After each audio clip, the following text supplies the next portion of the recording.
आज प्रभास पाटन का पवित्र क्षेत्र एक अद्भुत प्रभा से भरा हुआ है। महादेव का ये साक्षात्कार, ये सौंदर्य, धरती और आसमान से हुई पुष्प वर्षा, भगवा ध्वजों की ये आभा, कला, संगीत और नृत्य की अद्भुत प्रस्तुतियां, वेद मंत्रों का उच्चार, गर्भगृह में हो रहा शिव पंचाक्षरी का अखंड पाठ और इस सब के साथ साथ सागर की लहरों का जयघोष। ऐसा लग रहा है जैसे ये सृष्टि एक साथ बोल रही है, जय सोमनाथ, जय जय सोमनाथ। साथियों, समय खुद जिनकी इच्छा से प्रकट होता है, जो स्वयं कालातीत है, जो स्वयं काल स्वरूप है, आज उन देवादिदेव महादेव की विग्रह प्रतिष्ठा के हम 75 वर्ष मना रहे हैं। ये सृष्टि जिनसे सृजित होती है, जिनमें लय हो जाती है, यतो जायते पाल्यते येन विश्वम तमीशम भजे लीयते यत्र विश्वम। आज हम उनके धाम के पुनर्निर्माण का उत्सव मना रहे हैं, जो हलाहल को पीकर नीलकंठ हो गए। आज उन्हीं की शरण में सोमनाथ अमृत महोत्सव हो रहा है। ये सब भगवान सदाशिव की ही लीला है। साथियों, दादा सोमनाथ के अनन्य भक्त के रूप में मैं कितनी बार यहां आया हूं, कितनी ही बार उनके सामने नतमस्तक हुआ हूं, लेकिन आज जब मैं यहां आ रहा था तो समय की ये यात्रा एक सुखद अनुभूति दे रही थी। अभी कुछ ही महीने पहले मैं यहां आया था, तब हम सोमनाथ स्वाभिमान पर्व मना रहे थे। प्रथम विध्वंस के 1000 वर्ष बाद भी सोमनाथ के अविनाशी होने का गर्व और आज इस आधुनिक स्वरूप की प्राण प्रतिष्ठा के 75 वर्ष हम केवल 2 आयोजनों का हिस्सा भर नहीं, सिर्फ हिस्सा भर नहीं बने हैं, हमें 1000 वर्षों की अमृत यात्रा को अनुभव करने का शिव जी ने मौका दिया है। साथियों, 75 साल पहले आज के ही दिन सोमनाथ मंदिर की पुनर्स्थापना यह कोई साधारण अवसर नहीं था। अगर 1947 में भारत आजाद हुआ था तो 1951 में सोमनाथ की प्राण प्रतिष्ठा ने भारत की स्वतंत्र चेतना का उद्घोष किया था। आजादी के समय सरदार साहब ने 500 से ज्यादा रियासतों को जोड़कर एक भारत का आधुनिक स्वरूप गढ़ा था। तो साथ ही सोमनाथ के पुनर्निर्माण से उन्होंने दुनिया को बताया था, भारत केवल आजाद नहीं हुआ है, भारत अपने प्राचीन गौरव को पुनः हासिल करने के मार्ग पर भी अब आगे बढ़ चुका है।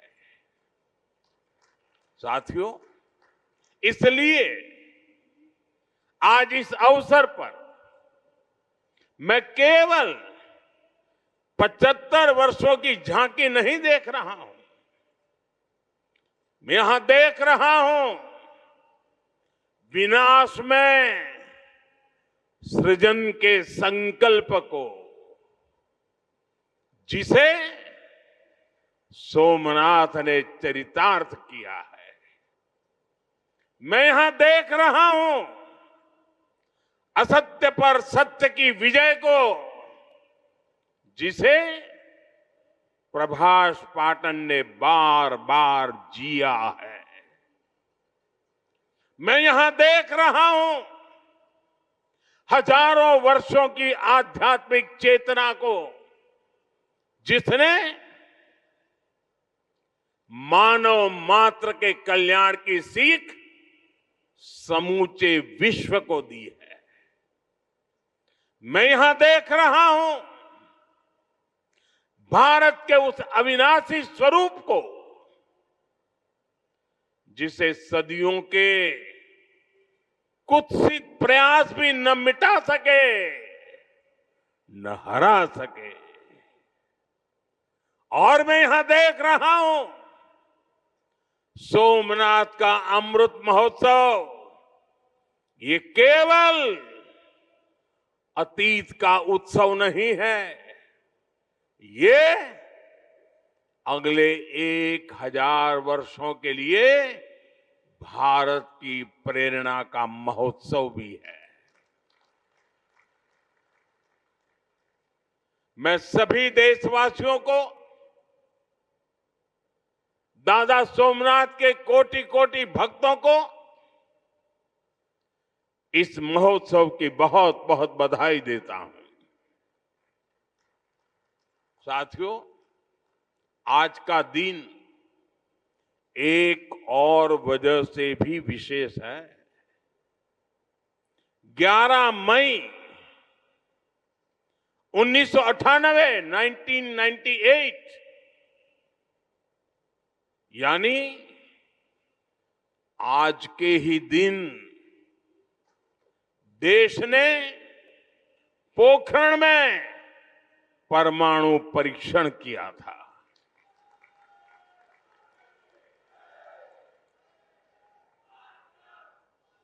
देश ने 11 मई को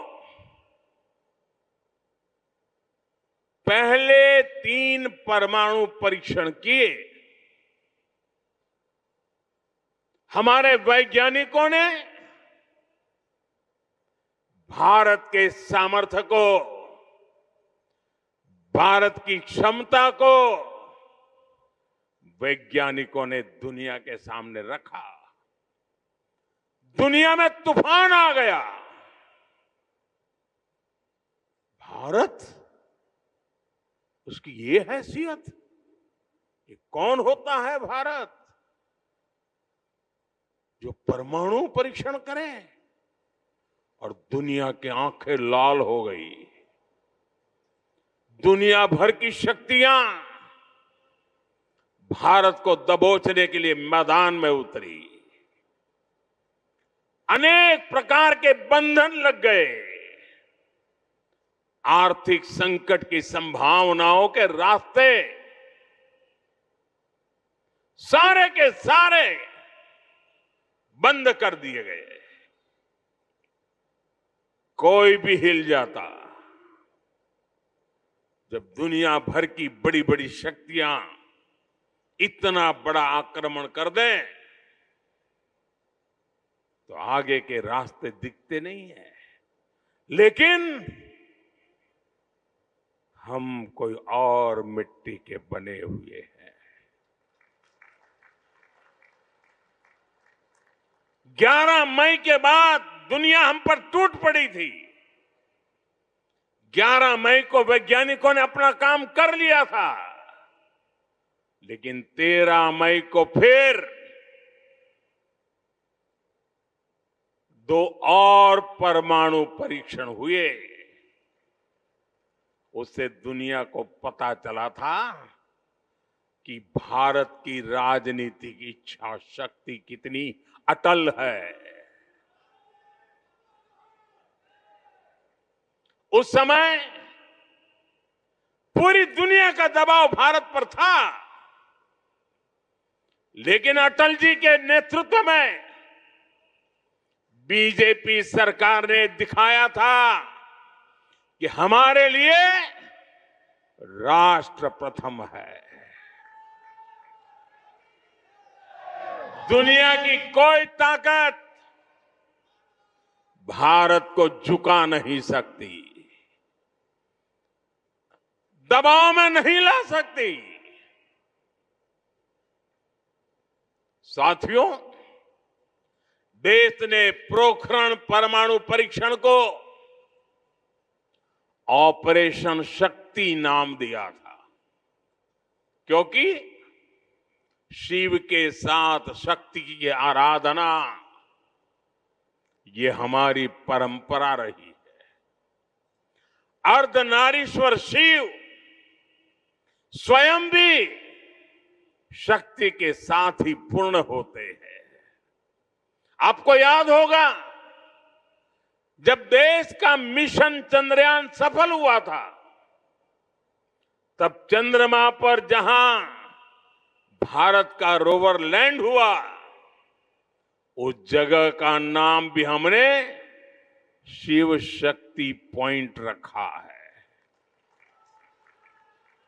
क्योंकि हमारी आस्था में चंद्रमा शिव से जुड़ा है और शिव शक्ति से जुड़े हैं। और ये कितना सुखद है कि चंद्रमा के नाम से ही इस ज्योतिर्लिंग को हम सोमनाथ कहते हैं। साथियों, शिव और शक्ति की हमारी आराधना का जो विचार है, वो देश की वैज्ञानिक प्रगति के लिए भी प्रेरणा बने। आज हम ये संकल्प साकार होते देख रहे हैं। मैं इस अवसर पर भगवान सोमनाथ के चरणों से सभी देशवासियों को ऑपरेशन शक्ति की वर्षगांठ की भी बधाई देता हूं। साथियों, जब मैं पिछली बार यहां आया था, तब मैंने कहा था,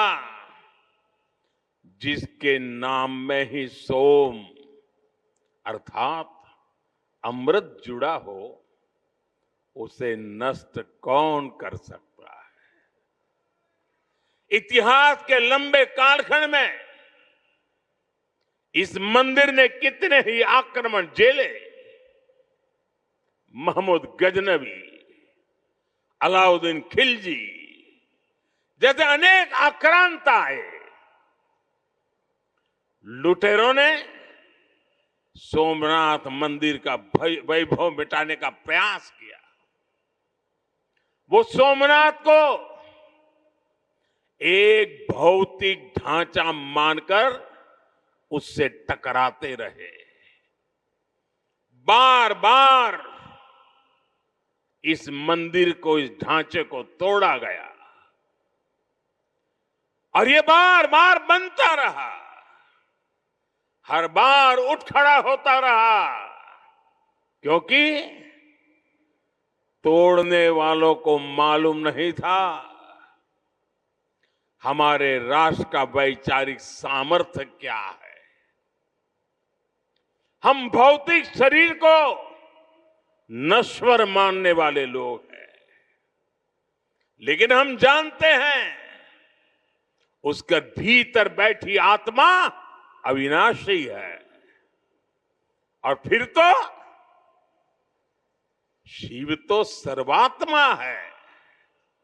इसलिए अलग अलग काल में अलग अलग जीवों की संकल्प शक्ति में शिव प्रकट होते रहे। राजा भोज, कभी राजा भीमदेव प्रथम, कभी राजा कुमारपाल, कभी राजा महिपाल प्रथम, तो कभी राव खंगार, ऐसे अनेक शिव भक्त समय समय पर सोमनाथ मंदिर का पुनर्निर्माण करवाते रहे। लकुलिश और सोम शर्मा जैसे कितने मनीषी, उन्होंने प्रभास पाटन क्षेत्र की विरासत को संरक्षित किया, इसे शैव साधना और दर्शन का महान केंद्र बनाया। भाव बृहस्पति, पाशुपताचार्यों और अनेक विद्वानों ने इस तीर्थ की आध्यात्मिक परंपराओं को जीवित रखा। विशाल देव और त्रिपुरांतक जैसे व्यक्तित्वों ने यहां की बौद्धिक चेतना को सुरक्षित रखने का पुनीत कार्य किया। साथियों, वीर हमीर जी गोहिल, वीर वेगड़ा जी भील, पुण्य श्लोक अहिल्याबाई होलकर जी, बड़ोदरा के गायकवाड़ जाम साहब महाराजा दिग्विजय सिंह जी,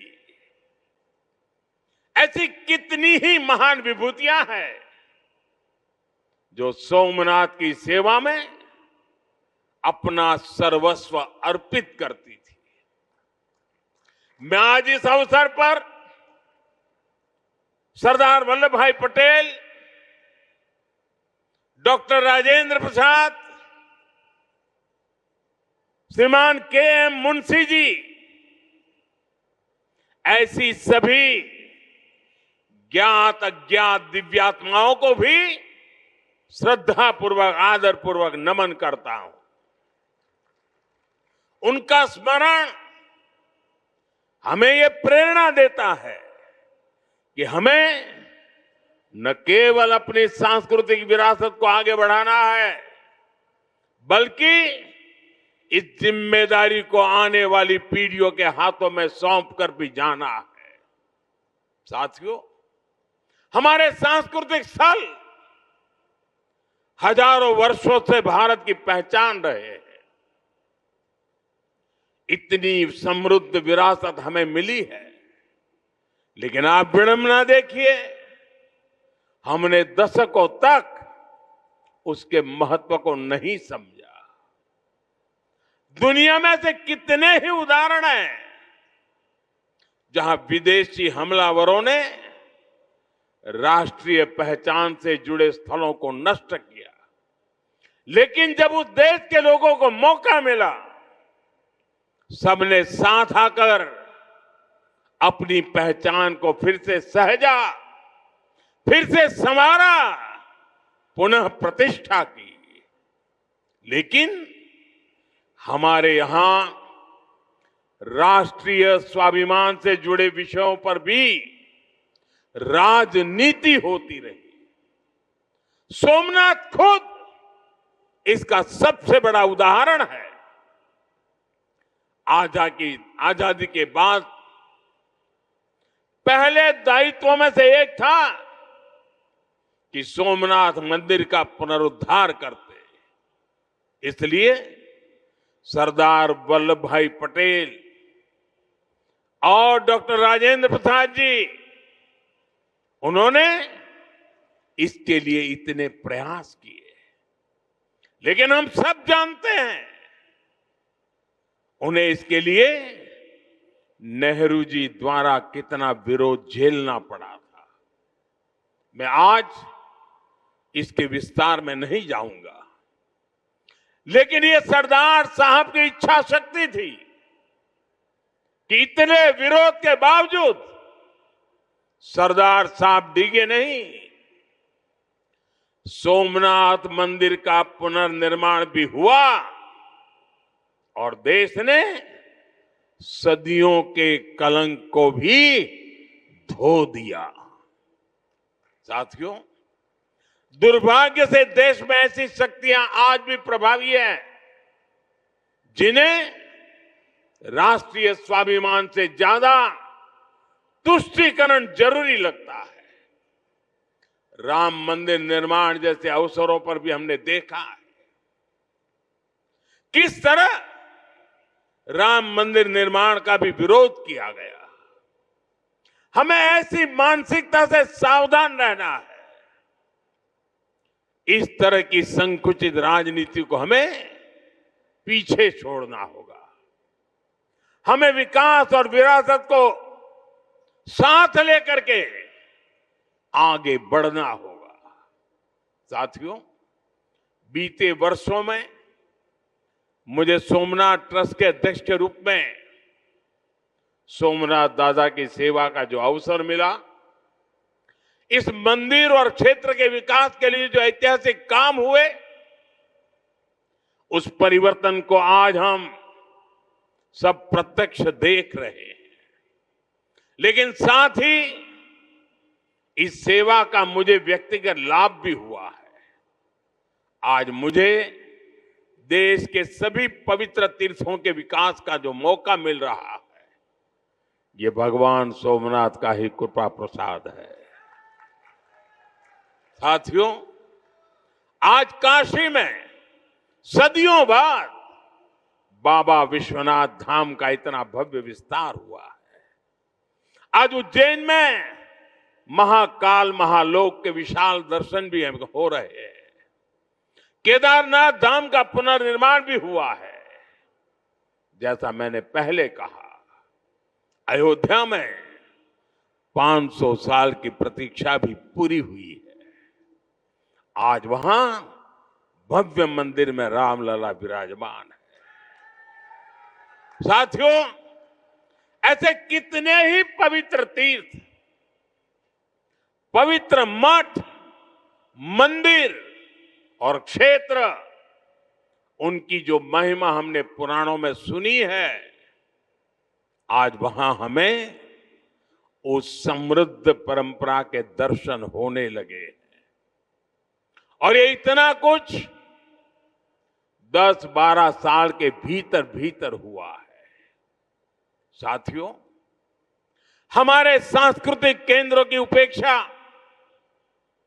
देश के विकास में बड़ी बाधा रही है, क्योंकि हमारे तीर्थ भारत की आध्यात्मिक सामाजिक व्यवस्था के केंद्र तो है ही, वो देश की आर्थिक प्रगति के भी स्रोत रहे हैं। आज आप देखिए, 4 धाम महामार्ग परियोजना, गोविंद घाट से हेमकुंड साहिब तक रोपवे परियोजना, करतारपुर कॉरिडोर, बौद्ध सर्किट का विकास, इनके जरिए देश में तीर्थ क्षेत्रों में आर्थिक गतिविधियां बढ़ी हैं। सोमनाथ परिसर भी इसका एक सशक्त उदाहरण है। आज सोमनाथ मंदिर ट्रस्ट से सैकड़ों परिवार जुड़े हैं। हजारों लोगों का जीवन इस क्षेत्र से जुड़ा हुआ है। देश दुनिया के कोने कोने से जो लोग यहां आते हैं, वो गुजरात के बाकी हिस्सों में भी जाते हैं। इससे प्रदेश और देश में प्रगति के नए द्वार खुलते हैं। साथियों, हमारी आस्था हमें जीवन जीने का तरीका भी सिखाती है, क्योंकि हम मानते हैं सर्वम खलिद्वम ब्रह्म, अर्थात सृष्टि का हर एक घटक, इस संपूर्ण प्रकृति भी ईश्वर का ही स्वरूप है। इसलिए हमारी आस्था नदियों में भी है, वृक्षों में भी है। हम जंगलों को भी श्रद्धा की दृष्टि से देखते हैं। हम पर्वतों में भी पवित्रता का भाव रखते हैं। और आज जब दुनिया प्राकृतिक जीवन शैली की ओर लौट रही है, हमें हमारी शक्ति को भी पहचानना होगा। हम हमारे तीर्थों और मंदिरों के विकास के साथ साथ उनकी गरिमा के लिए जागरूक होना होगा। हमें ऐसा जीवन अपनाएं जिससे प्राकृतिक और पर्यावरण की रक्षा हो। साथ ही हम हमारे पुण्य स्थलों को पूरी दुनिया के लिए एक उदाहरण के रूप में विकसित करें। हमें इन संकल्पों को अपनी आस्था से जोड़कर जीना होगा। साथियों, जब नई पीढ़ियां अपने इतिहास, अपनी आस्था और अपने सांस्कृतिक मूल्यों से जुड़ती है, तब राष्ट्र का आत्मबल और मजबूत होता है। आज भारत जिस आत्मविश्वास के साथ आगे बढ़ रहा है, उसमें हमारी सांस्कृतिक निरंतरता की भी बहुत बड़ी भूमिका है। आधुनिक और विरासत, आधुनिकता हो या विरासत हो, भारत में इसे कोई अलग नहीं कर सकता। भारत में एक दूसरे के विरोधी नहीं है, ये साथ साथ आगे बढ़ने वाली शक्तियां हैं, एक दूसरे में प्राण पूरने वाली शक्तियां हैं। सोमनाथ हमें याद दिलाता है कि कोई भी राष्ट्र तभी लंबे समय तक मजबूत रह सकता है जब वो अपनी जड़ों से जुड़ा रहे, जब वो अपनी विरासत को आने वाली पीढ़ियों तक उसी श्रद्धा और विश्वास के साथ उनके हाथों में सुपुर्द करे। 75 वर्ष पहले जब ये पुनर्निर्मित सोमनाथ मंदिर में 75 वर्ष पहले प्राण प्रतिष्ठा हुई थी, तब भारत ने एक नई चेतना यात्रा शुरू की थी। आज 75 वर्ष बाद वही यात्रा और अधिक व्यापक रूप में हमारे सामने है।